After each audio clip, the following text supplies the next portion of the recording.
Welcome back to another episode of Find the Line, presented by Against the Grain Design and Print, where we dive into real stories with real racers, the successes, the hardships, and everything in between, with your co-hosts Logan Cipala and Joe Falde. Produced by Luke Cipala, it all starts right here, right now, on Find the Line. Yeah, and we can do anything. Mama said it's true, and I put that on everything. Mama told me one day I'ma blow up big and I'ma be a king. And my papa told me it's okay to say when shit hurts. Don't forget your dreams, cause they'll get you through this so-called life they call living, but I call it strange. Woo! All right. Welcome back to Find the Line by Horsepower Heroes.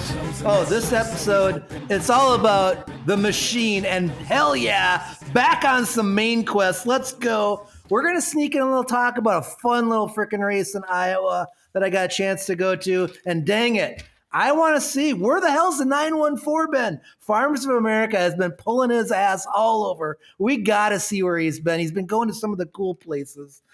This week, we're just going OG. We got so much to catch up on. We ain't got no time for no guests. It's just going to be the old, the faithful, the 895, the 914, and the old 31. So let's get into this, boys. How the hell have we been? Doing good. No complaints. Surviving. Luke, did you find the Floby haircut machine at a swap meet? Did you order it off Temu? How did you get that? A lot of research, but yeah, it's going a little bald here. Got to get the wax out and start shining my head.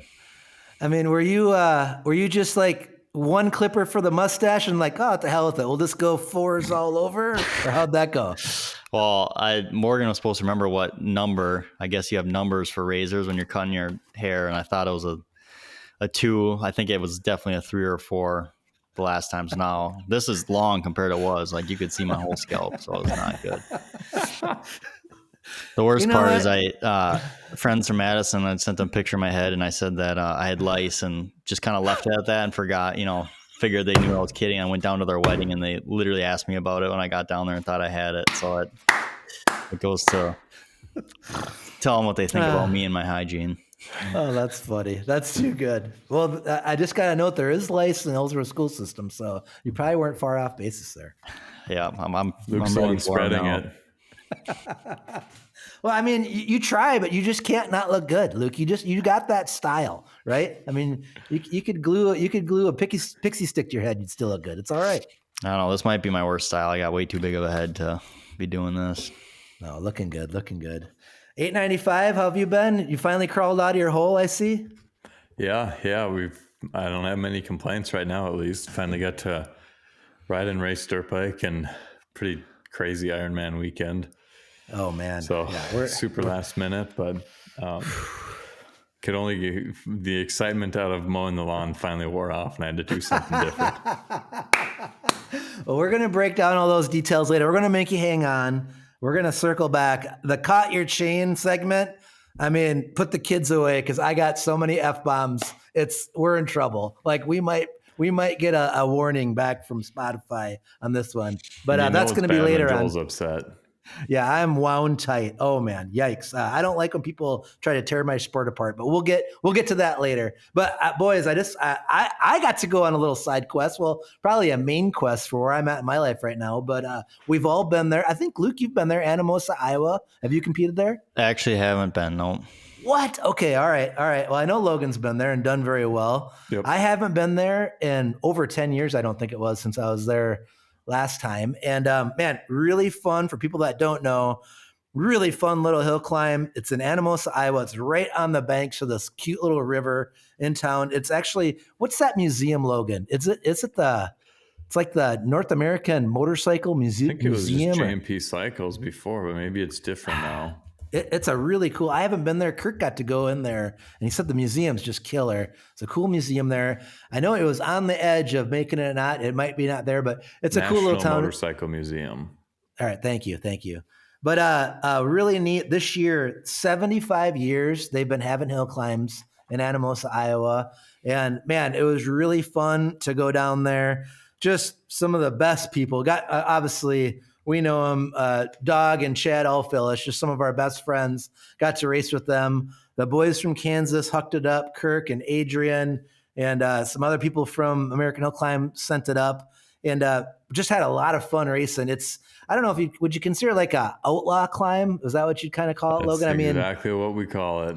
Yeah, they do have their district, and I think it's the Midwest Hill Climbers Association that you join when you do that. Yep. And it is an AMA race. You need an AMA card to race at it, but not part of District 17, not part of District 16, 23, anything like that. It's what I would consider like an outlaw climb, but it's so fun. And what I love about it is they have a cool hill. It's 130 feet, maybe. I don't even know if it's 130. I think it's 150 with 30 feet at the top or whatever. So maybe something like it's that. not, Yep. yeah. But it's a rough little hill, and they make it difficult. Mm-hmm. And they had 4 different faces the day that I was there that they raced, and it was from the little kids to open bike to vintage to 600 2-stroke 4-stroke. They had a little bit of everything. Not as many classes as like what we'd see at a regular district race, and maybe a few more than we'd see at like an American Hill Climb or Motoclimb race, right? I mean, would you say that's accurate, Logan? That's pretty accurate. But what's fun about it is they kind of do it all right. They have a swap meet, so they got a cool little spot there. There was a bunch of bike parts and chopper stuff and a lot of things to go through there. They had really good food vendors, probably 4 or 5 good food vendors, kettle corn, walking tacos. They had a donut truck, coffee truck. They had good vendors there, and they pull a crowd. I mean, I'm not exactly positive. I didn't ask. Wade Schultz and his family is the one that put it on and has been for many years, him and his dad and his brother, Lane. And not sure the exact, but God, it's got to be 1,500. Do you think that would be stepping out, Logan, from what you've seen? Oh, I think you're muted. Between 1,000 and 1,500 people or something like that, from what I remember. And it's fun. They have a really nice viewing area. Yeah. They're good about keeping the event going fast. They run through the classes. They move it around. They give you a bunch of different bikes, which is kind of cool for a little hill climb like that. You got little bikes, you got vintage bikes. There's some of the coolest old like Triumphs and BSAs and old Harleys and like old, probably 40-year-old actual hill climb bikes, which is kind of fun to see them rip. I kind of love the history of it.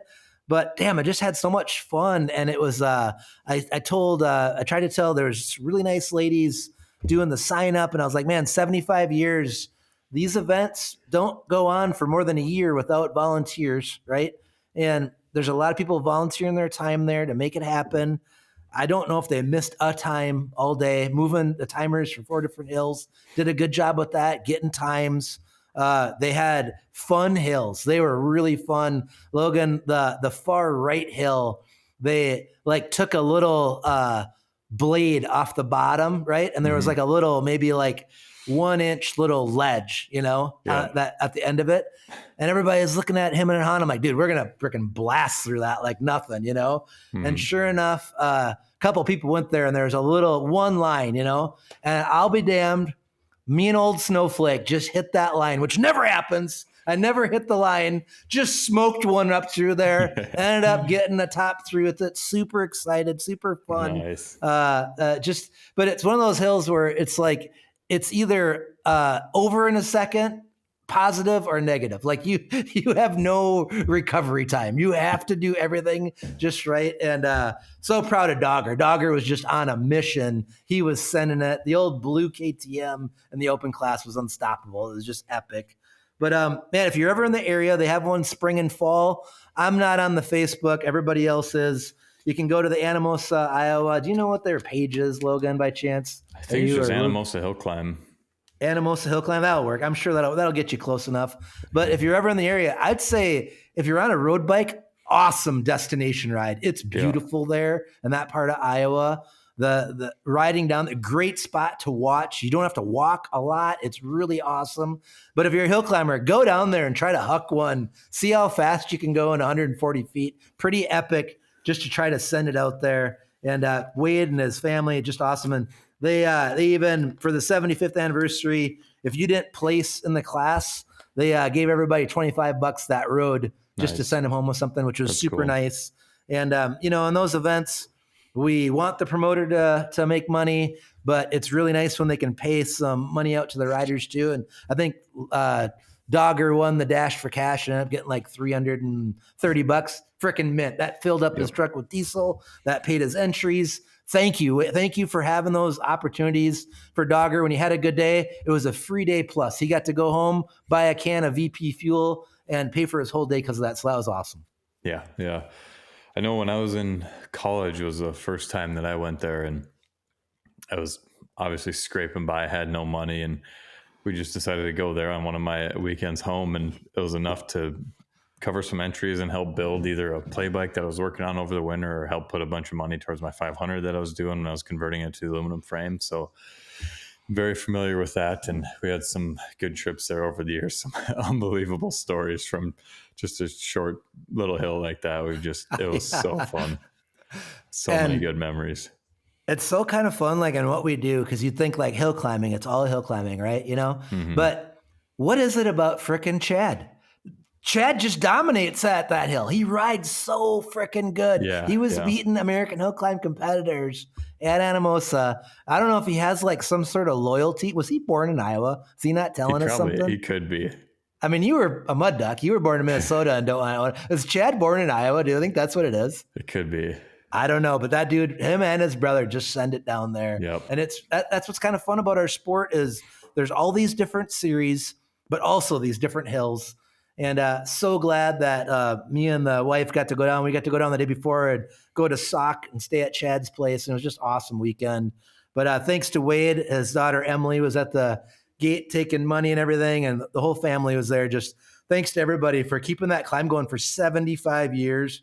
That's so awesome. By going in there and putting a good show on, hopefully we can get some more people back there next year so they can have 76 be pretty epic. Yep. Yeah. How are the class sizes down there? Are they pretty big? Chad said that this was big for what it had been. And I think that there was like 16 or 18 bikes in the 600 class. And, it was around that, 15 to 20 in most of the classes. And he said that was actually kind of high for what it had been, but I could be wrong. If it's been low then, because I swore the last time I went, there were 20 or 30 people in the 600 class, but maybe I'm off by a few. Maybe that was a 4-stroke too. I don't know, I guess, but yeah.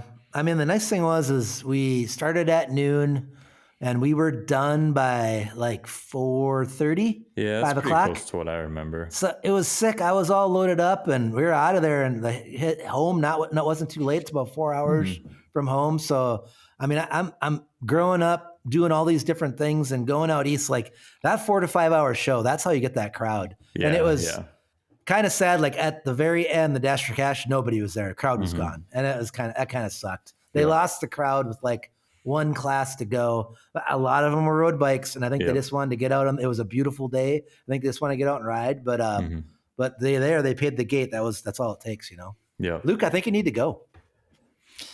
Yeah, it always looks like a pretty fun event. It is so fun. Just like the whole atmosphere of it. Like the parking area is beautiful. The hill's rough as hell and super tough. Big crowd under the bridge. Did Chad win King of the Hill again?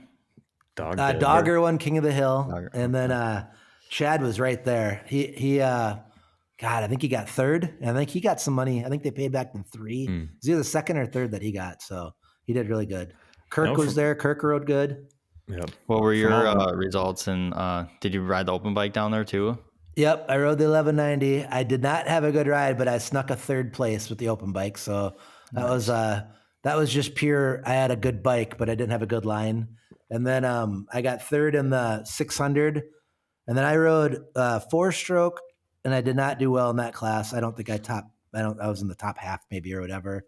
4-stroke, I rode 600 and open. Those are the 3 classes. There wasn't like a standalone 450 class. That's what they did. Yep. So yeah, they do 250, 600 4-strokes, 750 and open, right? that sounds right. I believe Kirk dominated the 250 class. If I'm not mistaken. His old 250, that's his baby. You know, he loves that bike. That thing is sweet. Yeah. No, I think you're exactly right on the classes. And then they had a girls class, I believe. Okay. And they had some little kids. They had like a little kids class that was pretty fun. Crowd got into that too. Yeah. But no, it was super fun. It's just so pretty there. It's just a cool little spot. Yeah. And I always remember like every ride there, like it's a 4-second ride, but between high 3s and mid 5s or whatever it is. And it's like, you can either struggle the entire way and it's the longest 6 or 7 seconds of your life, or it's just like, you don't even hit a bump and you get the fast time of the day. And there seems like there's no in between. Yeah. I got a little cocky on the Dash for Cash, and they went and like, they narrowed up, made a little hill, and they took like the fast line away. And I'm like, oh, I'll just run right through that son of a bitch. I didn't make it over. I hit the bottom and I hucked, and I'm like, nope. I had to take the hard way down. I did not make it over with the open bike. It was a big miscalculation. That's what happens though. Sometimes you just got to go for it, right?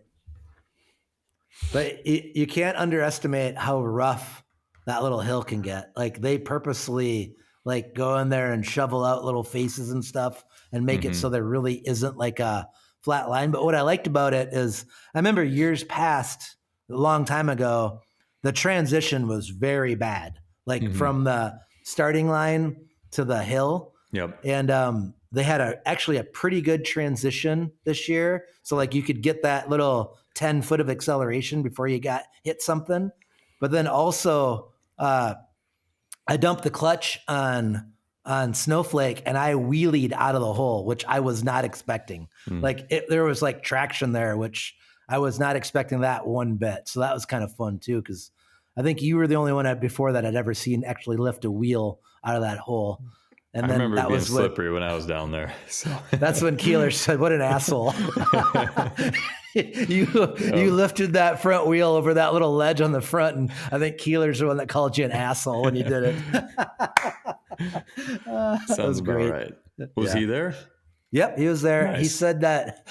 I heard him talking to somebody, and they're like, "Oh, you're riding?" He's like, "Damn it, I forgot my bike. I knew I forgot something." So he must not have been feeling it for riding, but he had some pretty good excuses. But he wasn't. So he didn't actually ride. He was just there hanging out. Yep. Yeah. Dang, exactly. all right. Yeah.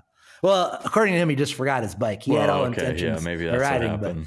just forgot the damn bike. So it happens. You know, it happens to the best of us. But no, it was super fun, and I just encourage anybody in the area to go check it out. And spring and fall, bummer was missed out on frickin' Tileman. It was a hard decision because Tileman was the same weekend, the local trail ride by us here, that I've missed out on that for like the last 6 years racing. And man, bummed about that, but oh well.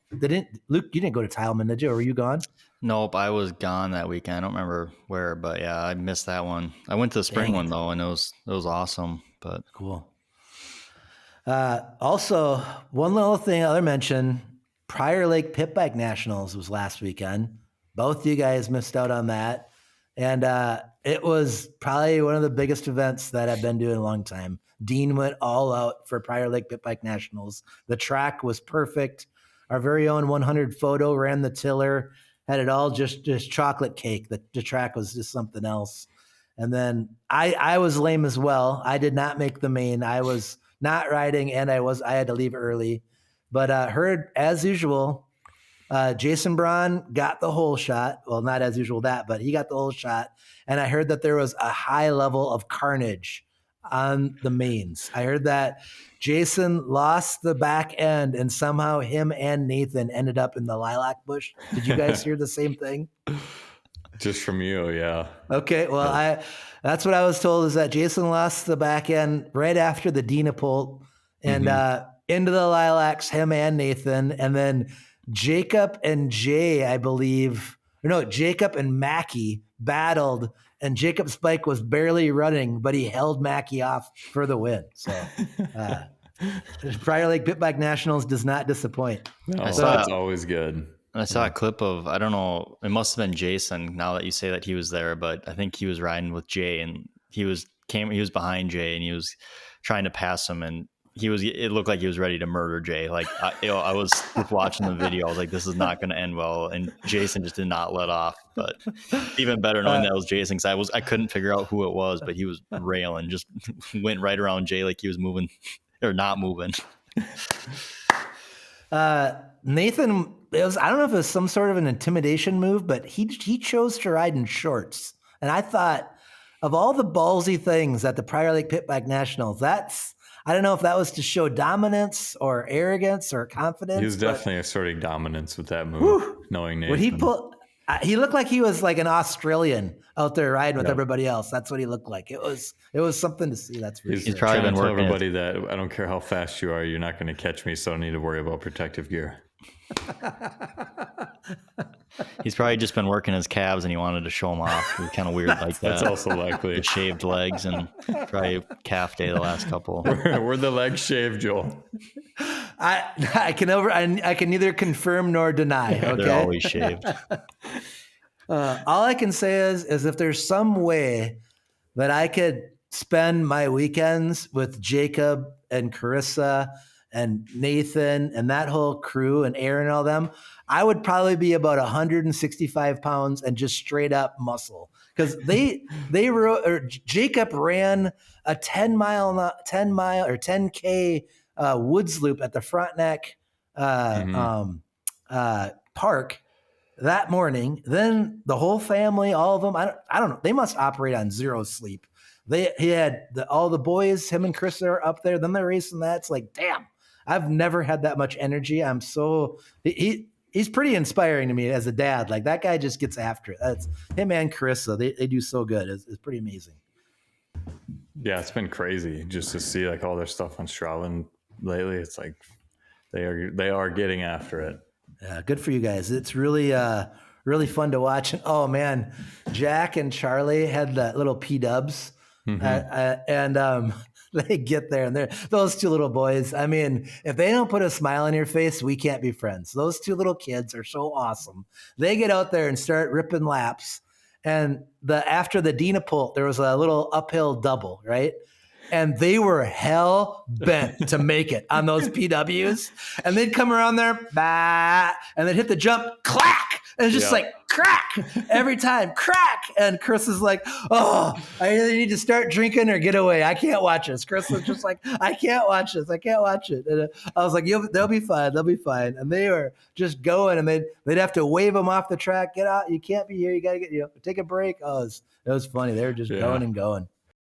Against the Grain Design and Print is proud to announce its partnership with Find the Line. Against the Grain works with clients to build their business and racing goals through the design and production of premium stickers and decals. We offer one-of-a-kind subscriptions for a flat monthly fee that can save you hundreds of dollars. Custom mailers, white label printing, motocross graphics, and anything else you can think of, we have you covered. It's time to print your passion. Visit atgdesign.co or email sales@atgdesign.co. Hey there, Find the Line listeners. We will always be looking for partnerships for Find the Line. Please email findthelinepod@gmail.com to see how we can work together to grow your brand. Once again, that's findthelinepod@gmail.com. Now, let's get back to it. I saw one of the videos from Jack Mackey that he sent me, and they were trying, it was exactly how you explained it. Just me, bang, every single time. I don't know which it was Charlie or Jack, but he comes around by where where we were all standing by that 180-degree corner where the stands are or whatever. Yep. And he hollers to Carissa, I'm going to break this bike.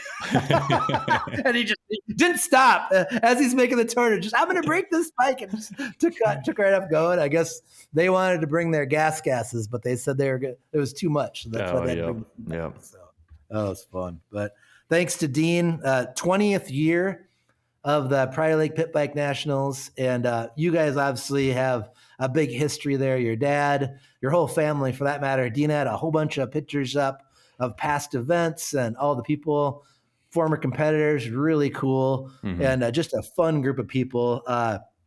Tony Marble and Luca were there. Jared Gitter was there. As I said, 100 photo. Jay Sahlstrom, his whole family.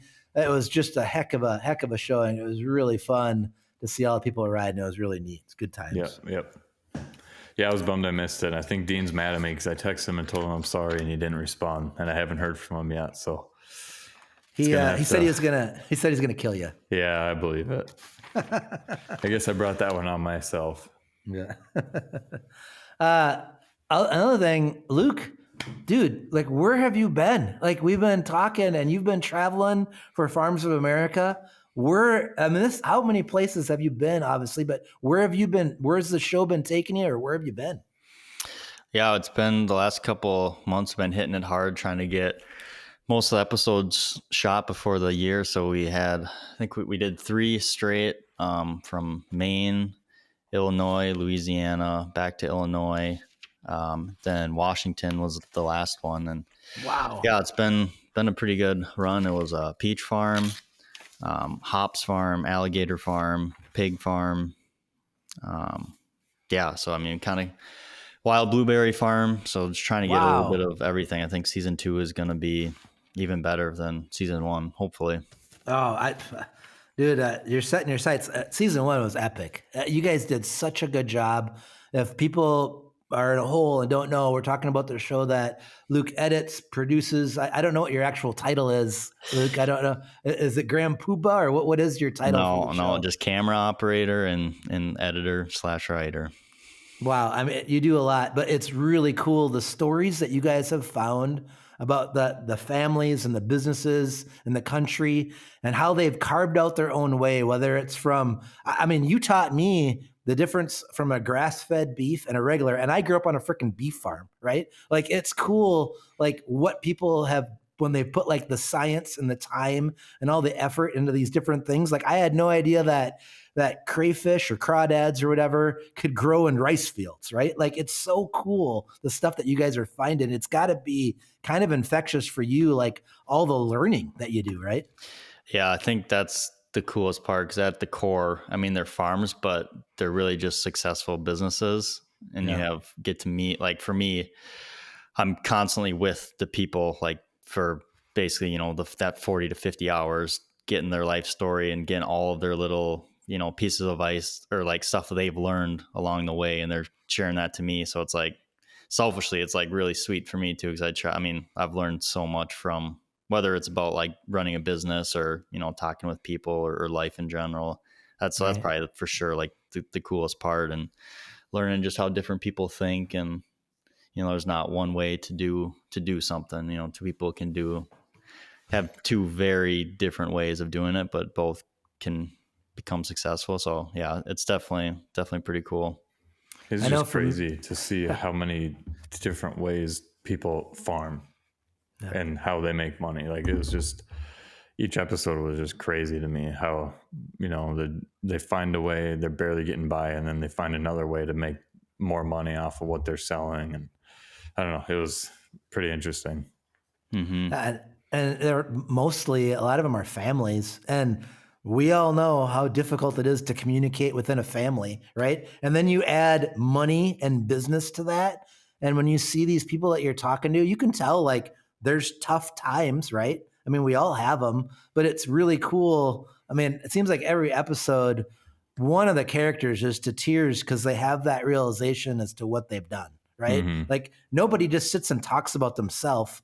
And when you go to these farms or operations and people sit there, and I remember the one lady just like, damn, like, she said something about her kids, and it just like a tear came, and you could just tell, like, she didn't realize it, but she accomplished her goal, and you helped her come to that realization that she did it. It's like, that's just freaking epic, Yeah, that's, I mean, that's a cool part too, because they have, like, farmers, I feel like in general, I mean, they have probably some of the people that have the most amount of stories, and they never really, get the chance to share it.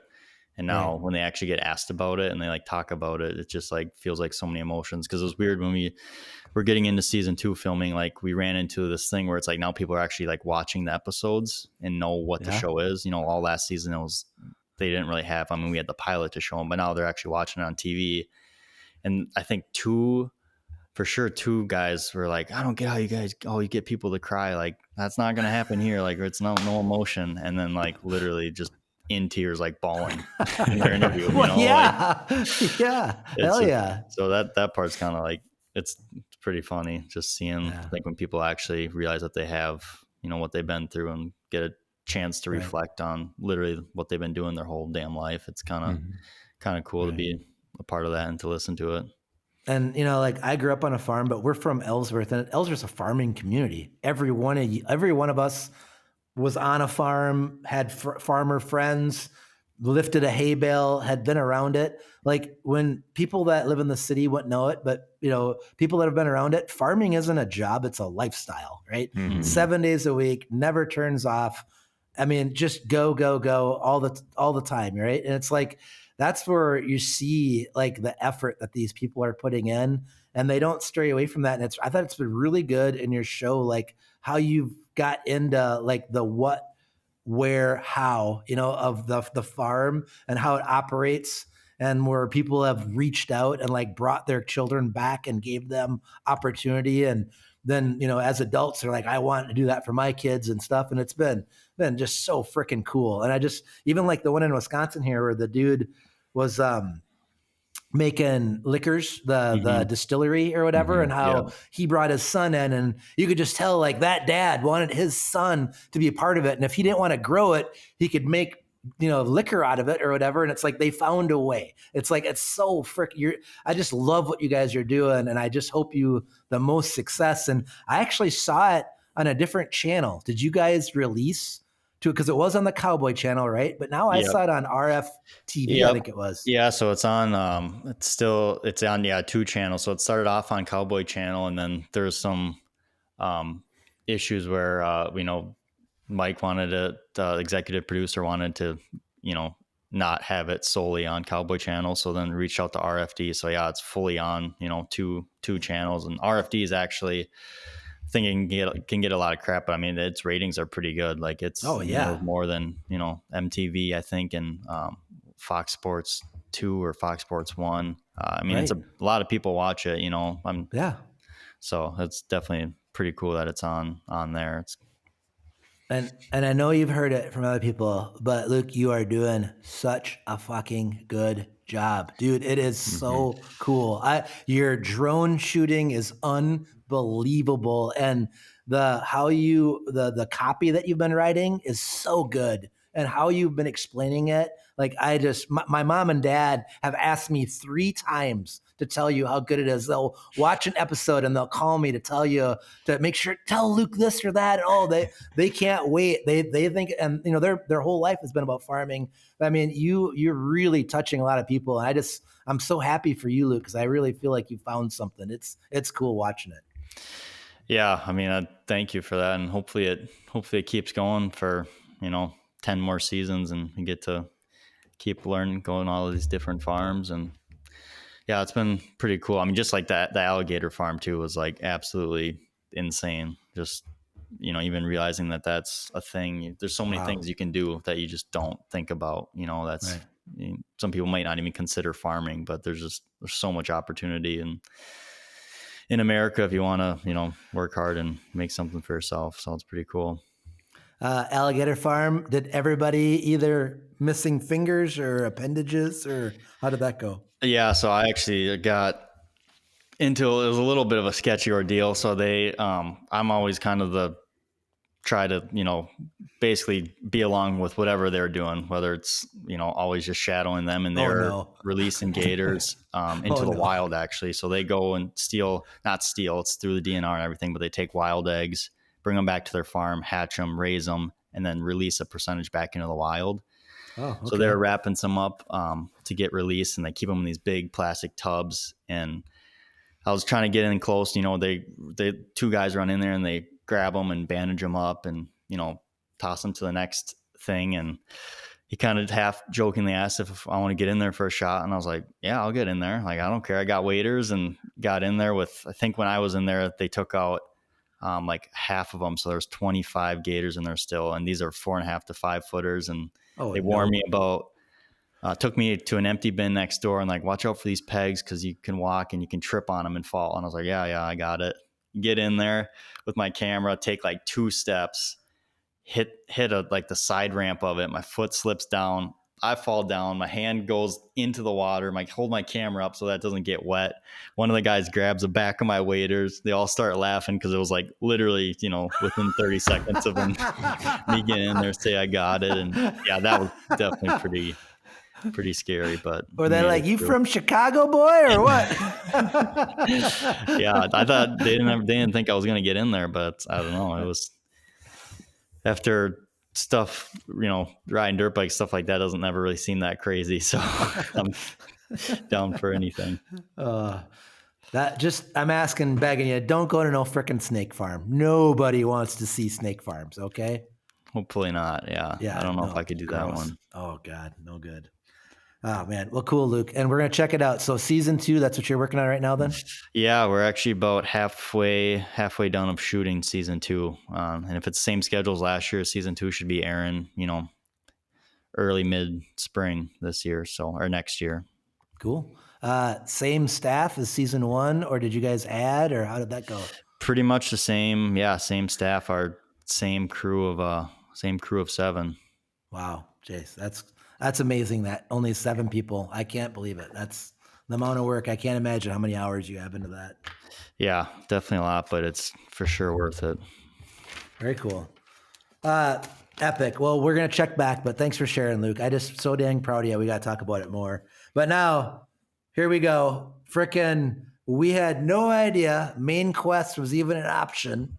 And then I just got to wonder, when the van pulled in, did you have some double takes, Logan, when you pulled into White Rose? I think there were a couple, yeah. The decision, here it was Freemansburg this spring. You sustained the neck injury, right? And 16 weeks ago, roughly, right? Is that what we're talking right now? Yeah, something like that. Dude, I feel so damn bad because the one thing that probably I've noticed that has been the hardest is you've just been getting no consistent information from your medical team, really, have you? No, not really. It was, lately, luckily, I haven't had any appointments or anything, but yeah, it's what I thought was going to be a 6-week injury, then turned into a 3-month injury, and then it turned into 6 months and until I was ready to go. So it's like, just information's been all over the board a little bit, which has been a little bit tough, but I think the doctors also have to be extra precautious when it's obviously involving anything in your vertebrae or neck or anything like that. So I think that was part of the reason why. Well, that was some of the reason. And then the other part is it got screwed around from going to like a pretty good sports medicine clinic that I usually go to. I got transferred into the ER that night. And I think once they got their hands on it is kind of where it got bad. Right. But yeah, it hasn't been easy. It feels like every time, and you're pretty private, which I respect or whatever, and I don't try to pry in people's business, but it feels like every time that in the couple group messages I'm in with you or you've talked with some bros about stuff, it's been like a different story. Like it seems like every time you went to the doctor, you got like a different story from the physicians, enough where you actually went out and sought another opinion from another doctor, correct? Yeah, that was kind of the gist of it, at least. I went after the ER. They said, they'll call you in a couple days and schedule a 6-week appointment, and then you'll go from there. You have any questions? I'm like, no, it sounds simple enough. It's, bones are 6 to 8 weeks usually, so 6 weeks seems to make sense. And then after I scheduled the appointment, they only had an x-ray on there, and I'm like, this just seems weird because they couldn't see my fracture with an x-ray, only with the CT scan. So I was like, I should call the clinic and see. And I had to beg just to get on the phone with somebody. I got on the phone with somebody who obviously had no idea what she was doing or talking about and just tried to answer to the best of her lack of knowledge. So I went into my 6-week appointment thinking I was about ready to get this neck brace off and get released to getting back to normal. And then she looks at the x-rays and was like, yeah, just keep wearing the brace and we'll have you back in another 6 weeks. And I'm like, excuse me? Like, what do you mean wear the brace for another 6 weeks? And she's like, yeah, these are 3-month injury healing time. I'm like, I just called someone on your team 3 weeks ago, and they said in 3 weeks, if the x-rays look good, I'll have it off. And she's like, I don't know why they told you that. And she just didn't really offer any help. Damn it. Oh, and her advice was that I can do nothing of any activity to really help except for some very light walking. And it doesn't matter whether you're 50 or 30, these take the exact same amount of time to heal. I'm like, I can't hardly believe if there's a 50 or 60-year-old dude sitting on the couch drinking Mountain Dew and eating Cheetos, he's going to heal at the same rate as somebody who's eating right and exercising. But I'm not a doctor either. So no, that seems like complete bullshit. Yeah. So that was at that point was kind of when I seeked out the next surgeon that works at like a spine center too. And he got me a little bit. He basically said that what she was telling me was accurate, which was good. And then come back to see him at the 3-month mark. And that was kind of where the information got better. And he said at that 3-month mark, I was 60 to 70% healed. Everything looked great. He couldn't believe the progress that had made. And now here we are. Awesome. All right. So, I mean, that was kind of the tough call for you was, if you could take the whole year off, right? And just chill, or you could try to come back and see if you could get the freaking points for Devils, right? I mean, that's kind of the option you had. Yeah. I mean, obviously at the time I was round 3 of the East Coast hadn't even came up. So I was really debating whether I should go to Kansas because I'm like, I know it's a really easy hill. I'm not taking a major risk there to try to stay in points for at least a couple classes and see what I could do. But it was just so soon after I got that brace off. Like that was, just probably 2.5 weeks. Well, actually just a week after I got my brace off, or a week and a half. Right. And it just felt a little bit early to come back and try to do that. It's like, when I know that it's only 60 or 70% healed and wasn't really supposed to get on any 2 wheels quite yet. So then Big Nasty Weekend came and I'm like, man, I really should go and do that. That would be really cool to do. And then I could get in. I'm like, I could ride Big Nasty. That's safer and slower than going out east. But obviously still like a little bit sore, and it's still just so close to when I got it off. But I've been feeling pretty good and fairly normal for the most part. And then White Rose came. I started looking at the points. I'm like, I really don't need to score that many points just to try to get to Ohio. And based on all of the information that I've had, I should be very nearly 100% like bone fusion at that point. So like the risk is just getting lower and lower day by day. Right. And it was just racking my brain all week about it, talking to Morgan, trying to decide what I wanted to do, if I should go, if it's worth risking it. Do I go to one of them or both of them, or wait for White Rose to be done and see if I can go to Freemansburg and score the points that I need to get in, or, just what makes sense. Cause it's like so hard to know and to not look at it skewed either. Like, of course that's where I want to be and that's what I want to do, but also is it safe and realistic to be doing it? Yeah.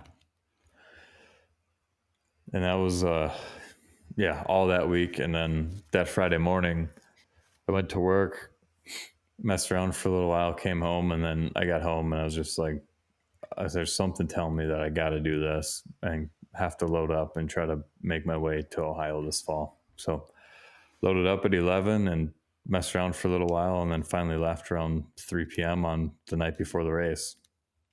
I got something that you don't know, but I picked up some stuff that you dropped at your parents', or Morgan dropped, your wife, at your mom and dad's. And when I pulled in there, she was just pulling up, right? So you were in Pennsylvania at the time, or on your way or whatever. And I'm talking to Morgan, and I was like, when we were talking, I was like, you should ask your wife, because she knows. She's been there 100% of the time when you've been going through. She knows you. Nobody knows you better than your wife, right? And she's like, well, funny thing is I have the ring camera and I can see he's loading the van. And then you called to talk to her, and she's like, you're loading the van. She's like, you're going. Like, it's like you don't call me while you're loading the van to think about, am I going? It's like, you're loading the damn van, you're going. Well, it looked that way, but I was still undecided, so I figured I should get my van ready. You just wanted to see what it looked like to have the bikes in the van, right? I had to unload it first, and that's what I was doing when she called me. Oh, okay. All right. Oh, funny. But I was in the process of putting stuff back in at the same time. Well, my version, Morgan and I had a real good laugh about it because it was really funny. Yep. So a question then, I mean, there's no right answer, right? Like you're taking a risk, but what we do is risky, right? Driving to work is risky, right? Like going for a run is risky. Riding your mountain bike is risky. Everything's risky, right? So I think that you're a very calculated rider. I feel like you can put yourself at risk or not put yourself at risk pretty well. You're good at handling your emotions, and obviously it had to feel good. But here's what I want to know. You go back and you send that freaking Buell out to do its job, right? And you put the number 1 up by 2 seconds in the twins class, right? That had to feel good, pretty good. Or did it feel better when you lost the neck brace and you birdied your first par 4 with me? That's pretty tough, actually.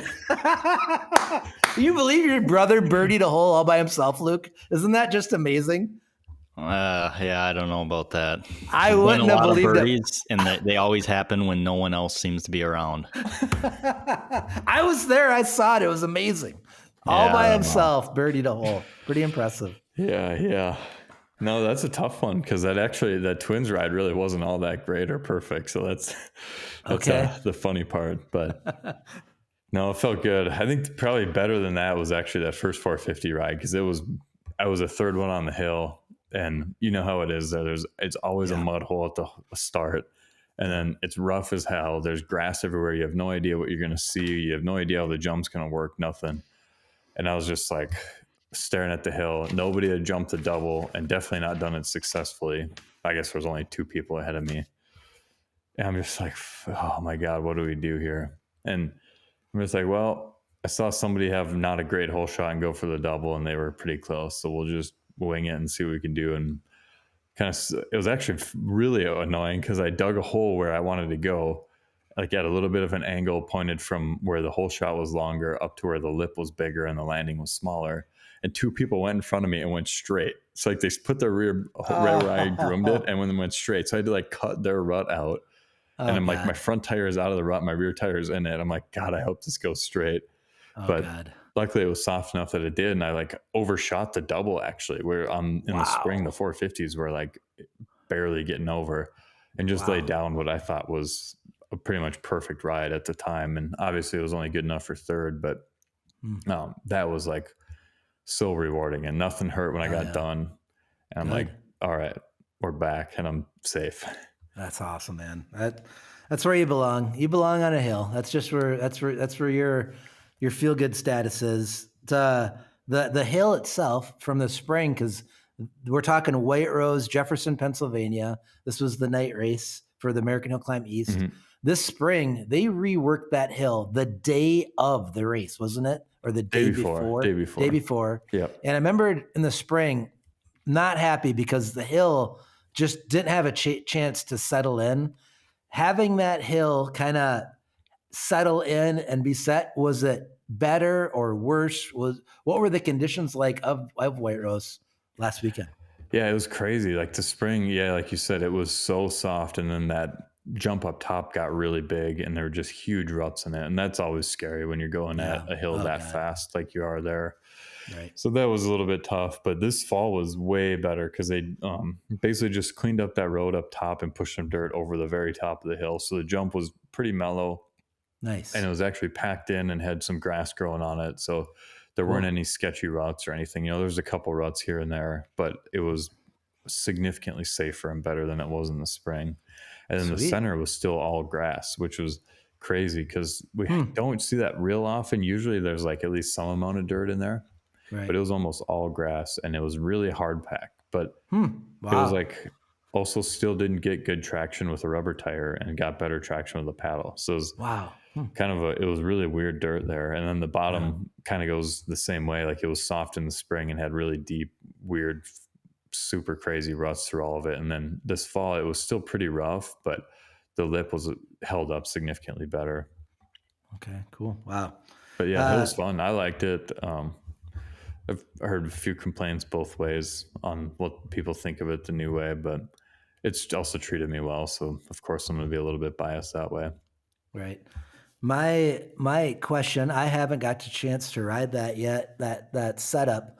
What does it do in Premiere, like with the nitro bikes? Are they all attempting it and landing it good as far as the bottom? Are the nitro bikes have an issue, or how are they handling that setup on that hill? The nitro bikes get through it better than the other two classes for sure, but Okay. there's also, it makes the hill harder, so there's probably less fast rides, but it makes the good rides look a lot better too, and Okay. definitely adds more technicality to it. So there's probably not as many close times as you would see if Okay. it's just a roller, because there's so much less that can happen through there.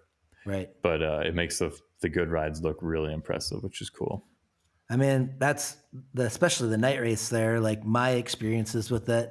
Like that's man, like I'm torn on it because I respect the part that they're trying to do something different and update whatever, but also like that crowd is everything. We got to entertain the crowd, and having that tight racing, you get a new fast time, you get controversy. I mean, I've heard people booing, I've heard people losing their mind cheering there at the night race. Like that, you get that from having competitive racing where there's just not one and done after one and done or whatnot, And that's what I was kind of wondering is what the actual racing was like with that setup, Yeah, I think the crowd loved it and had a good time. There was a lot of cheering still. I do know that. And like when people would get a good time, they were loud. So that was really fun to see. There's still a ton of kids playing around out in the pasture and hanging on the fence asking for autographs during the racing. So like from a crowd standpoint, I think it's still pretty solid for everybody, or with the new layout and stuff. Sick. I mean, that environment around Jefferson and all the Gettysburg and all that, like there's just a culture there. Like the people love fast cars, they love bikes, they love oval track, they love racing. There's something about that area out there where people just jones for that stuff, and we need to massage it. Like thank you to the White Rose Motorcycle Club for being so awesome and having such a great spot to have that race. Yeah. But as riders and promoters and everything else, like we got to raise that up and we got to do our part to make sure that we're giving the crowd what they want, because man, having a big crowd is everything, and they have the environment and the spot there for it. And I like what I'm hearing from you with that bottom of that hill and everything. And I was hoping that it wasn't a downgrade, No, I definitely don't think it's a downgrade. I think it makes it a little bit harder to lay some good runs down, but there's still good, like the results and stuff when I was looking, there's still fairly close racing in the Premier class, but it definitely separates the little bikes more. Right. So if we go Premier, there's 8.4, 8.5, 8.8, 9.0, 9.0, 9.5, 9.8, 9.8, 9.9, and then 10. Okay. So you're talking like a second and a half between first and 10th. Right. I'm just theorizing, I would imagine that, given the right opportunity, a non-nitro bike probably has a pretty good opportunity there, right? With that bottom by doing it right. And I remember years where you and I rode out there before, and the Buell had a great run that not like the best run of your life, but it was nitro, nitro, nitro, nitro, nitro, Buell, nitro, nitro. It was the top 6 were all nitro bikes. Yep. If you could get into the top 5, the Buell overachieved, with this jump, right? There's got to be an opportunity there for that, for a non-nitro to get in there, don't you think? Yeah, definitely. Like honest to God, I think if I had a 450 run on my 550 in the Premier class, looking at the times, I would have been 3rd or 4th place, because I think that thing had an 8-second ride in it. Dang. Just with how it came out of the hole and how fast that thing is, and with the double. So that was like my biggest heartbreak of the whole night. It was not even that I got 10th or didn't make it over anything. I just wanted one ride on that thing to feel it pull through the center of that hill, because that bike is just so fun. Okay, you got to be honest now. So you didn't get the ride you wanted on that 550, right? And you knew it was there. So when you came down the return trail, did you like reach back and like act like your neck was hurting a little bit because you didn't get the ride you wanted? I should. How did you're like, damn it, my neck was acting up there. I couldn't quite go for it. Is that how you did it, or how'd you go about it?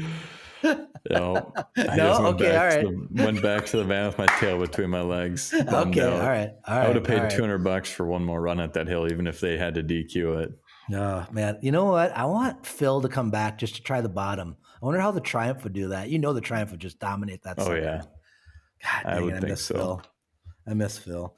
Yep. Totals look like 19 bikes, I think, in the Premier. Is that what it was? Yep.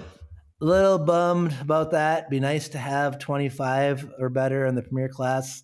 But the Twins class, was it 15 in the Twins class? Let's see here. I think it was close. Yeah, 15 people in Twins. Damn.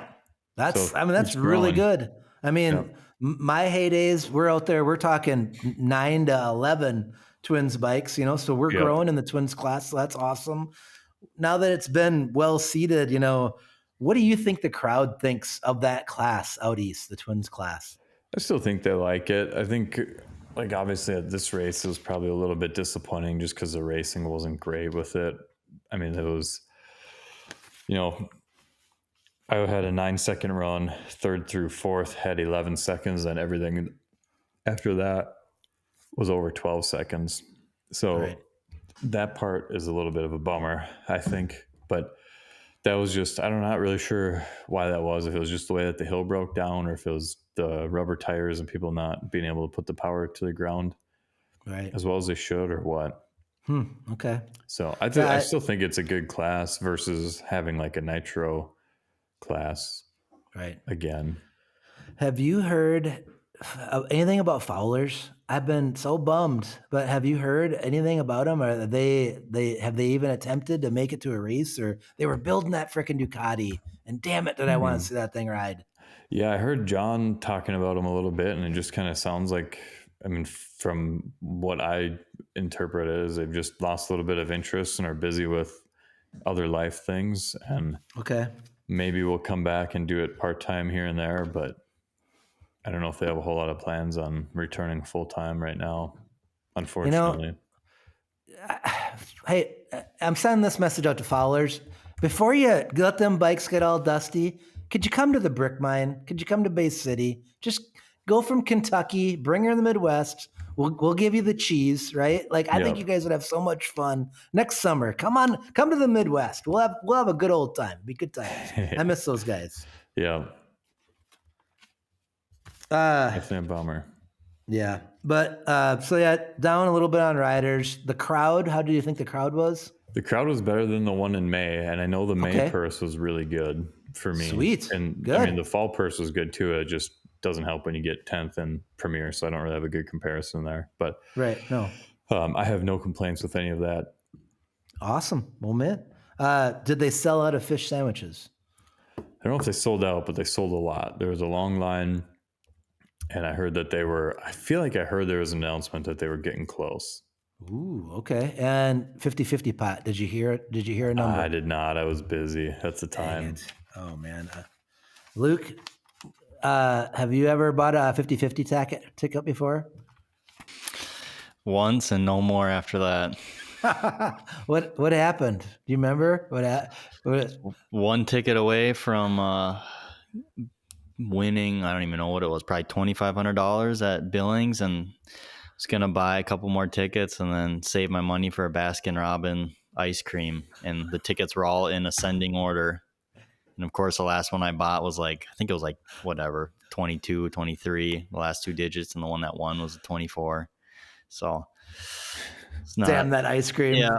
One that and done. Sweet Tooth gotcha. Never buy another ticket after that, or Baskin Robbins for that matter. Sorry to bring up a sore subject, but that's one of my favorite stories. Yeah. Not ice good. cream sandwich. Damn it. Oh, no good. Oh, man. So when we were talking about you getting ready, obviously I had no idea you were going to White Rose. Mm-hmm. Apparently you didn't either. No. But typical, hey, let's ease into this. Let's make it real easy. Leave on Wednesday. Have a couple days to adapt to it. No. So give us the rundown of how you did this to yourself, you idiot. Like how much was it? You had no hotel room all weekend? Is that what I heard? No. So yeah, I guess when you plan late, you don't have great options for finding people to travel with or any type of accommodations or anything like that. So I went to work, got home, loaded up, obviously drove out there. I made it to Pennsylvania because I was like, I wanted to not drive during a bunch of the morning rush hour as much as I could avoid it. So I'm like, I got to make it to Pennsylvania before I sleep for a little bit. Like I wanted less than 5 hours to go from when I woke up and finish it in the morning. So I think I got to wherever I stopped at like 3 a.m. and slept for 2.5 hours and left there at whatever it was, 5:30 or so, and drove, made it to Gettysburg, got some breakfast at a coffee shop that we like to go to, and we're out there. Hung around for a little bit, walked around, didn't really do too much. And then I had a ton of bike work to do. So I'm like, oh, I'll get to the race early, or what I thought was early. Get all my bikes ready like 6 hours before, or 6 or 7 hours before the race starts. And I was like one of the last people there still. I don't know what the heck everyone was doing there so early, but I don't have Everybody's that kind of on patience. the daytime schedule, I guess. Yeah. I'm like, wow. So I got all that stuff done. And then obviously I had a fairly decent day of racing. So I was like kind of loading up and not really in any type of a hurry. And I had a couple beers in the cooler. So I was just taking all the time in the world to do it and mess around. And then got just about loaded up, and Johnny and Josh started coming over and talking to me because I was pitted next to them. And then before I know it, it's like 1:45 in the morning. I'm like, I need to get the hell out of here before I miss my flight or something in the morning. Oh no. So yeah, I was like, then I drove. I have a little bit of an hour drive to get to Maryland. And I was kind of thinking, like, when I was loading up, I'm like, I don't know what I'm going to do, if I want to get a hotel or just sleep in the van at the airport or what. Cause I'm like, it doesn't really make sense. I'm like, if I don't get to Maryland or to Baltimore until 1, I'm like, I'm not going to spend all that money when I got to be at the airport at like 4 or 4:30. So yeah, I rolled into the parking lot at like 2:45, 3 a.m. and slept for a little over an hour and then got on the plane and got home. Oh man. So it was a pretty wild ride. I'd say, Jesus, just jump right in both feet, just giving her full throttle. Felt good. Oh, God dang. You're something else. The machine, folks. That's how the machine does it. No hotel room. Last minute. Drive frickin' 17 hours or whatever it is. 15 hours. I don't even know. 17, yep. 17 hours. Good God. Damn, you are something else. Unbelievable. Any other? Awesome, though. It was so fun. Like, just to not, for once in my life, I'm like, I don't have a hotel to go back to. I'm in no hurry. I'm just going to take all the time I want in the world to load up and do nothing. And then like John Kester and Devin, and who else is there? Johnny, Josh's wife, Liz. Oh man. Oh yeah. Dave and John Henderson came over for a little bit too. Cool. I feel like I might be missing one other person, but just hang out and BS for a while and did some bench racing and all that stuff. It was awesome. It's like so much fun. And wait till you buy that camper and we're camping next year. It's gonna be awesome. Yeah, maybe. Yeah, that's the way to live. No hurry. Yeah. Well, just so happy for you. So it's like it's been a long road and scary injury, everything that went about it. Good on you to do all the right things, to treat your body as good as you can and get back there. And man, just so happy to see you back on the bike and doing what you want to do and do things on your terms, whether it's shooting that birdie, over at Glen Hills, or going over there and putting the frickin' Buell on top of the box. Either way, frickin' awesome, man. So happy for you. Yeah, it feels like someone let me out of jail with all the freedom I've had since I got that neck brace off. It's been awesome.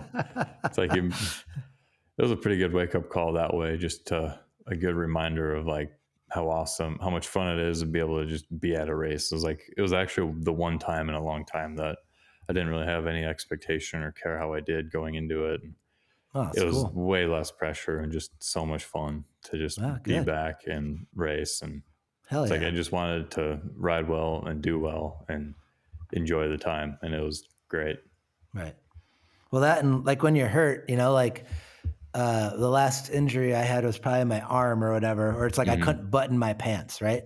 So it's like, God, you just take for granted, I'm just going to go to work and button my pants like a normal person or whatever. Or I can just do whatever I want. It's like, and I remember every time I'm hurt, I'm like, I'm always going to remember, like, just be thankful that you're able to bend and do all the things you want and just be normal is such a gift. Because when you're hurt, it just sucks. It's just like you never realize. It's like when you have that broken finger, you never realized how many times in a day you bump that damn finger, right? It's just like, oh gosh. So happy for you. Just unbelievable that you're back, and kudos on. I thought you were just going to go there and roll a bunch of jumps and just get some points, but nope. Right back to machine stuff. So that's good. Yeah, you got to go and at least try if you're going to go. Oh yeah. Yep. So Luke, we better hit it. Can we hit it? The song. I got to get this off my chest. Rolling smooth and bam, it hits. Something in your sprocket throwing fits. A pebble, a problem, some petty pain. Time to sound off what's caught in your chain.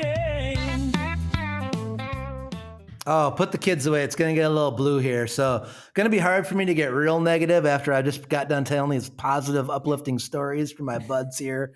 But we had a moment here that I wasn't there, but I've heard enough of it to kind of gather an opinion. And Logan, you're racing, you're in it. Like, please, like, probably should keep your opinions to yourself. Okay. Like, you're coveted by rider, code of conduct, all that. This is the first year in many years I haven't had a credential, and I don't want to lose the one potentially, but I got to say some stuff. So we had an incident at White Rose, and I'm going to try to keep some of the names of it because I just think it's so small what they did, and they're just such low people that I don't want to give them any press for their name. I want to say their name because they did really poor things and really bad things, like personally as a human being, but this little family at Hillclimb, it's really bad. But I'm probably never going to say your name on this podcast ever again because you don't deserve it, okay? But going into that, what we had one rider, and let's remember, folks, this is an industry, this is a sport. We all have jobs, we all have wives, some of us have kids. We have lives that take precedent over racing, even though while I'm working, while Luke's working, while Logan's working, we're always thinking about racing. We have to work. We have to have our families. We're not F1 racers, right? We don't have personal assistants. We don't have all this. We're human beings living life and trying to race, right? So we had a rider that had a personal incident where they weren't going to be able to make the riders meeting, okay? It was, I believe, a wedding, and I wasn't there. So some of this is third information, but Logan, was the rider, was it a wedding that was the conflict? Is that what you heard? That's from the story I heard, yes. Okay. So rider had a conflict with the wedding and reached out to the American Hillclimb official and asked, can I miss the riders meeting? Okay. From what I was told, not happy about the decision, but they said that he could pay a fine and still compete by missing the riders meeting. That's what I was told. Did you hear anything different, Logan? That's the story I heard. Okay, so this could all be incorrect, and people are welcome to message me and correct me on it, but that's what I heard, okay? Afterwards, we found out from another rider that this exact incident has happened before at an American Hillclimb event, and that they allowed the rider to miss the riders meeting and still compete, right? So we're not lawyers, but that's precedence, okay? But there's a rule book, right? A rule book that American Hillclimb puts out, and its base goal of a rule book is so that as competitors, when we're all working so hard, that it levels the playing field so that we're all equals, right? We all want the same advantage as the other. So Logan, you've been accused of running a 550 in the 450 class, right? That hurts when somebody accuses you of that, right? Yep. Right. But there's a law that says you can't run a 550, right? Mm-hmm. There's also a law that says I can't hit my wife, okay? I don't need a fucking law to tell me I can't hit my wife, all right? I understand that, okay? There's also a law that says you can't speed on a road, okay? Same law, right? Can't hit your wife, can't speed on the road. Same law. I'm going to speed on the road because it's a minor infraction that really doesn't affect anybody. So what happens is this rider goes to the riders meeting, and then I found out that other riders went to the rider meeting, pointed out in the rule book that you have to be in attendance to the riders meeting or you are not able to ride. Is this somewhat true, Logan? I believe it did not. The quote unquote protest did not happen during the riders meeting. It was during the race later on. It was during the race that they used the rule book because there was a rider that didn't make the riders meeting. That was the infraction that they had in question. Yep. And this was such an unbelievable advantage for this rider that he missed the rider. He was going to have such an outright overextending advantage over all the other riders that these riders demanded that he did not ride, okay? Because they are such small pieces of shit that can't allow the other riders around them to have all the advantages they can do. They had to pull this person backwards and drag our sport backwards by pointing out some minor infraction that had already happened at other events and allowed to go. And if I'm not mistaken, that rider was then not allowed to compete. Is that correct? Yes. I'm not blaming the official. I'm not blaming the rule book. I'm blaming the low motherfuckers that made it a point to ruin this rider's day because he didn't go to the fucking riders meeting, okay? This isn't, he rode a goddamn 550 in the 450 class, okay? He didn't go to the goddamn riders meeting. How dumb are you? How low? How small is your dick that you can't look aside that another fucking rider wasn't at the riders meeting and that's too much for you? Fuck you, okay? This is bullshit. We're a family, okay? We all love racing. We all put everything we have into the sport. We all try so hard. And the rider that they pulled back, he's somebody that we want to compete so bad in the sport. That we love the riders that have been attracted to this sport. This does not help. People don't want to come if they're going to have to worry about pony little bush league bullshit like this.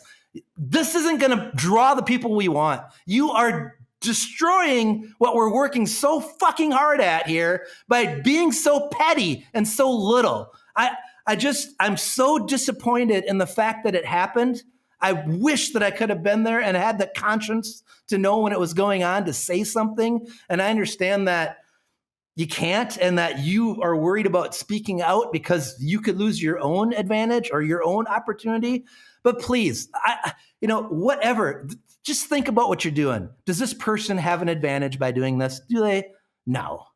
They're not getting it. They have a goddamn wedding. Who doesn't have a wedding? And you know what? For all we know, he didn't even want to go anyways. Maybe he just was forced to go from his family like the rest of us, right? Like, he's trying to do everything he can to abide, okay? Like, have some goddamn morals. Have some common sense. I'm boiling about this. It's just driving me insane. Yeah.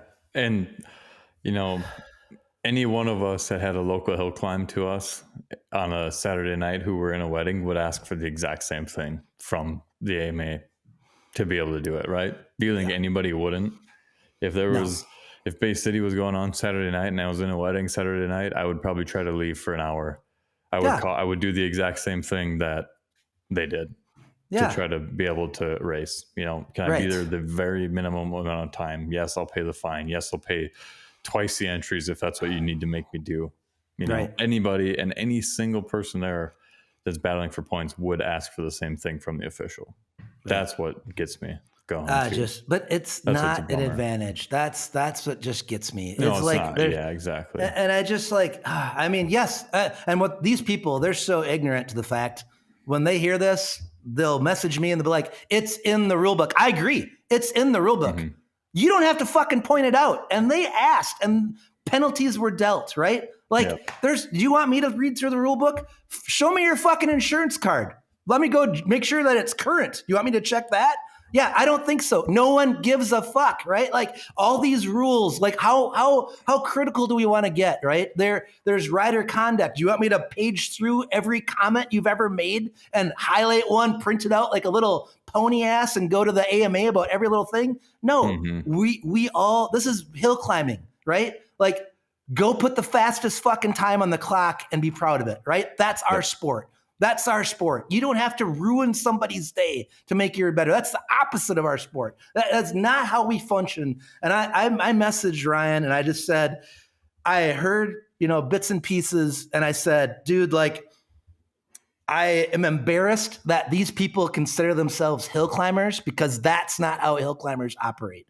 This is a badass sport full of badasses, not whiny, bitchin' little clowny people, right? That's not this sport. This sport was made from people back in the day where there wasn't play. If you broke your leg, you were never going to walk right again. And they still hill climb. That's how this sport was built, right? It's like, this isn't what we do. This isn't how we operate. Let's make this clear. This isn't allowed. I don't like this shit.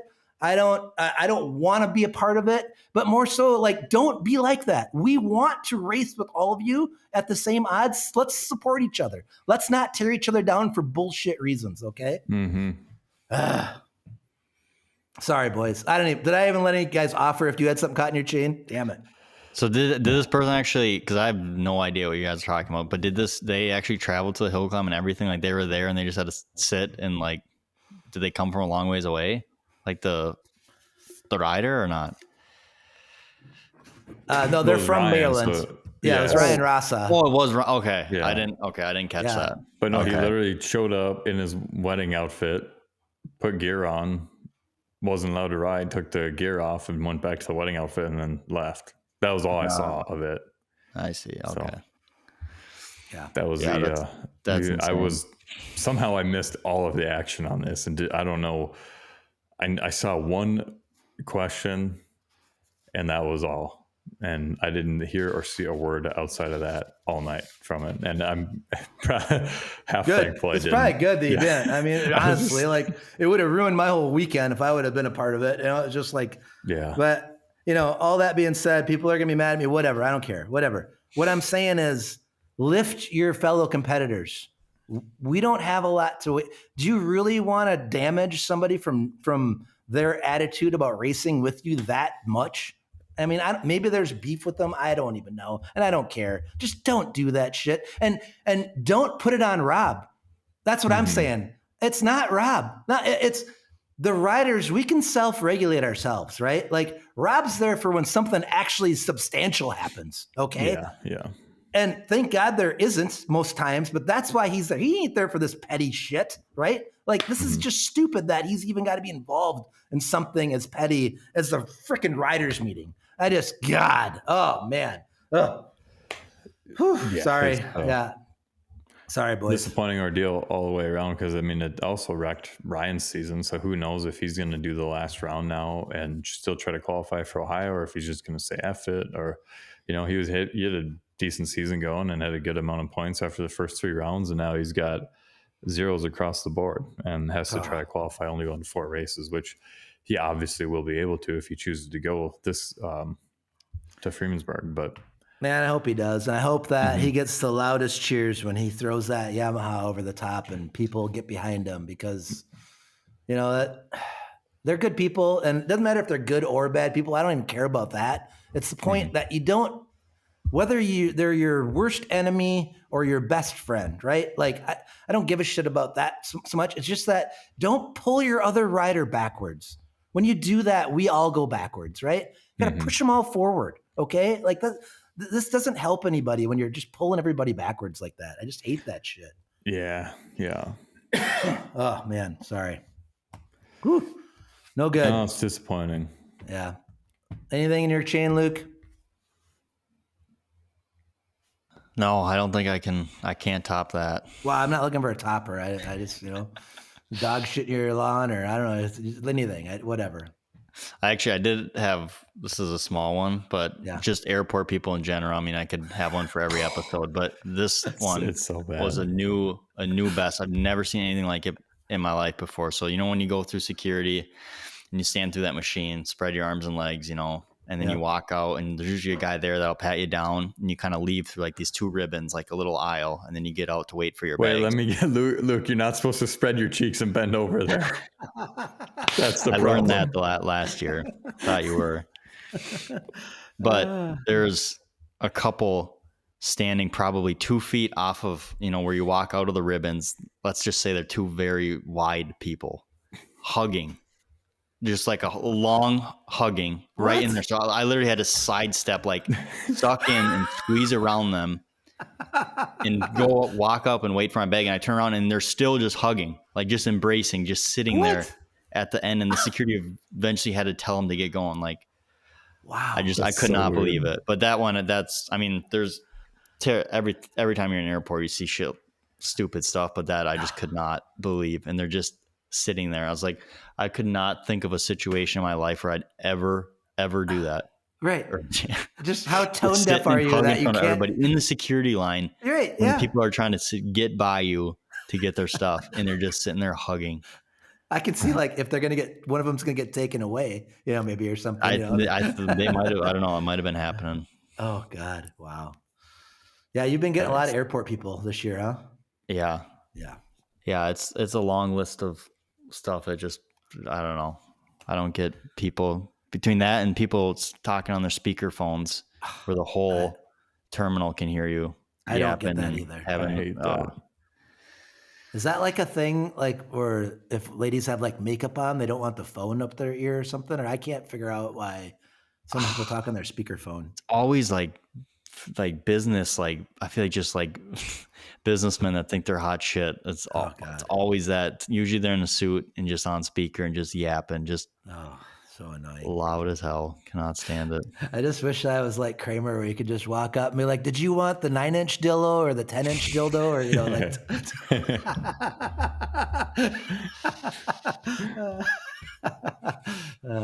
They said on the radio today that MSP was voted number 1 in domestic international airports in the USA, and I have to agree. It's like one of the best ones. Yeah, it's after awesome. being, we're definitely pretty lucky to always have that as our hub, because it is pretty dang nice compared to a lot of the other ones. Yeah. When we flew into LAX, I thought we were like in a different country. Like LAX is such a shithole. That airport is awful. Mm-hmm. Yeah, it was like you were in Tijuana or something instead of LA. Yeah. Anything caught in your chain there, Tom? Yeah, a small one, and it's it sounds like it could be related to yours, but it actually isn't, and it's not really at anybody directly. But gotcha.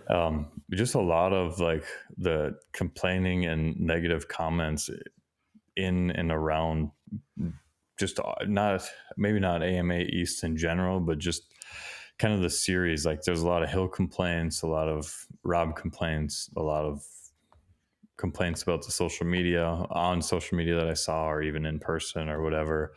It's like, there's plenty of things that I don't agree with that Rob does or says, or decisions or directions that stuff goes. But, if he's not there doing it, nobody, more than likely AMA or AMA Pro Racing is just going to drop Hillclimb, because we're not doing anything for them. We are just cost adders from a business perspective to them. So we should probably be a little bit more appreciative of the people that do put in. I mean, whether it's Rob or Matt Musgrove or Don Earhart at Rockwell, or Whitacombe at Rockwell, or whoever, Carrie in the West Coast and Heavy Wrench, and everybody, just like, everyone's really realistically just volunteers for this. And there's stuff that they can control, and there's stuff that they can't control. And there's stuff that they can do better, but taking it easy on them once in a while and saying thanks, and not trying to make their day harder or make more work for them, or be difficult when you don't have to be, or unappreciative, would probably go a long ways. Cause right now maybe it's just my opinion and maybe I'm wrong. I don't think either of the AMA series are in great positions as far as rider count or support goes, really. And the last thing we need to do is drive the people that are volunteering their time away from keeping it going, or being a headache to AMA Pro Racing on top of it. Cause it's like, we're kind of already the redheaded stepchild that has just cost them a bunch of money. And then we're being the most difficult. we're definitely not the most difficult, but just adding more complication to that, they can easily just say, no, we're not going to continue sanctioning you guys for next year. And their profit margins would probably go up, unfortunate as it is to hear that. But Right.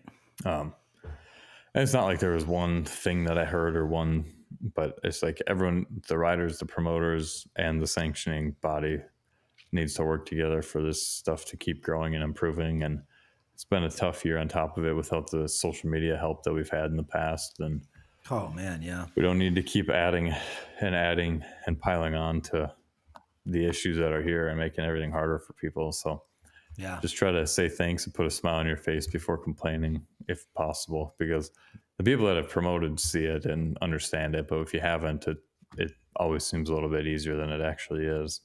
Right. Well said, Tom. I mean, when you're talking like with the American Hillclimb and AMA Daytona, it's like it's a bigger deal to us to be a part of AMA than it is to AMA be a part of us. Understand that. Like, yes, we need to let them know how much we appreciate them, not the other way around. Like, you know, we don't have thousands of riders. This isn't GNCC where, you know, you got freaking acres and acres of fields of people just lined up waiting to race or supercross or motocross or whatever. We're very small, right? So we need to be thankful. Yep. That's I don't know. Like I said, there's probably 100 things I could find that you could pick apart and that I wish were different or better or one or the other. But it's like, at the end of the day, a lot of the stuff doesn't matter. Then having a constructive conversation with it is going to be a lot better than just yelling and complaining. Yeah. And I mean, I look up to people that like self-regulate, and when they see something, like they ask, is there something I can do about it? Right. I look up to people like that. Like when you were talking about, I think like Josh Mueller, right? Like at his home race in Kewaskum, you know, he was like, you know, he wanted to change that hill. So what did he do? He went to the promoter and volunteered his services, and they changed the freaking hill, and it's going to be epic. It's going to be freaking epic. And yeah, not everybody is a badass operator for equipment, but there's always something you can do to make it better, or maybe there isn't. But at least I like the people that when they see a problem, they're like, hey, how can I make this better? What can I do to make it better? Instead of just pointing out what someone else is doing wrong. What can I do? You know, hey, social media is down. How about when Dayton Motorcycle Club posts something, I repost it? You know, how about when White Rose posts something? Oh, I got a cool picture of me at White Rose. I'm going to post that and tag White Rose. You know, it's like, let's try to do what we can do to help on stuff. Right. So, or here's one that's about to be very relevant in the near future. I think you were racing a series, but it was a group of guys that, I mean, the lips at Freemansburg were getting sketchy, and a few people approached Rob about it and said, can we go and take shovels and knock the lips down so there's not kickers and see if we can make the hill a little bit safer and better? And Rob told them to go do it. Right. And the hill was probably better and safer than it was without it. I was against it, and I didn't want them to do it and make it easier, of course, but it's like in the long run, it was probably the better option, and it worked out better for everybody. And they went and did something about it. If you have hill issues, you can, it even, speaking of the rule book, I'm pretty sure it even says in there, as long as it's up to 5 p.m. the day before, you can go and make changes. So if you are there when everyone's there a day and a half early sitting around complaining about the hill, you could go and say, hey, Rob, I'd like to change this hill or do this to the hill. Can we get it approved, or can we do it or not? And most of the time, I'm sure if it's not something completely crazy, you're not going to get completely shot down with it by it, you know? Right. So good point. I love that. I mean, that's where, and that's the thing that's awesome about our sport is most of the people in the sport are can-do people that are already working their ass off to get there. They'll also work their ass to make it better. Right. So, I mean, we have the manpower, and, you know, just try to see what you can do yourself to make it better. Right. Yeah. Now, when we're all getting, you know, when White Rose has the $250,000 purse, and, you know, everybody's got guaranteed $300,000 contracts. Now you can start complaining. You can send your people in to complain. You can have a lawyer on your behalf, but until we get there, let's back off of it a little bit, right? For sure. Yeah. Oh, man. I feel so much better just getting that off my chest. It's a good thing my mic was muted. Yeah. I think. No, I think it's best that you stay out of that. I'm glad that I was here to put my opinion. I think you did it justice. Good. You got all of it good. out of it. I wish I had a vocabulary. Thank God I don't, because all I know is 4-letter words. And I apologize to any of the little ones that were riding in the car if they heard me get out of sorts there. But I did kind of. You give them a disclaimer. It's their parents' fault if they didn't do anything about it. Yeah, that's for sure. All right, boys. You probably got to get some sleep. You probably still haven't slept since you got home, I suppose. No, I've been sleeping good the last couple of nights. Good. All right, good deal. No complaints. Luke, where's the next adventure? Where are you off to next? I think it's a cattle ranch in one of the Carolinas. Can't remember. Younger kid. He actually was a crew chief for a NASCAR team. I don't know what team, but I think it was a pretty big deal. So, that's epic. Very should cool. be good. I'm learning all the tips so I can start my farm. I like it. Beef cattle operation. Oh, let's go. We'll graze them down high water. Yeah, that's perfect. That's awesome. All right. Yeah, that'd be good. Mitt, it'd be real good. Well, Mitt, thanks for the stories, man. Luke, awesome job on the TV show. Logan, so pumped you're back riding. And man, it felt good to catch up with you boys. Guess what? Next week, maybe we catch up again, talk a little Freemansburg. Heck yeah. How about you keep both wheels under you the whole time there, Tom, okay? That is the goal and the plan. Let's do it. All right, boys. Thanks for everything. Listen back. Come on, my mama told me one day I'ma grow up big and I'ma be a king. And my papa told me it's okay to sit when shit hurts. Don't forget your dreams, cause they'll get you through this.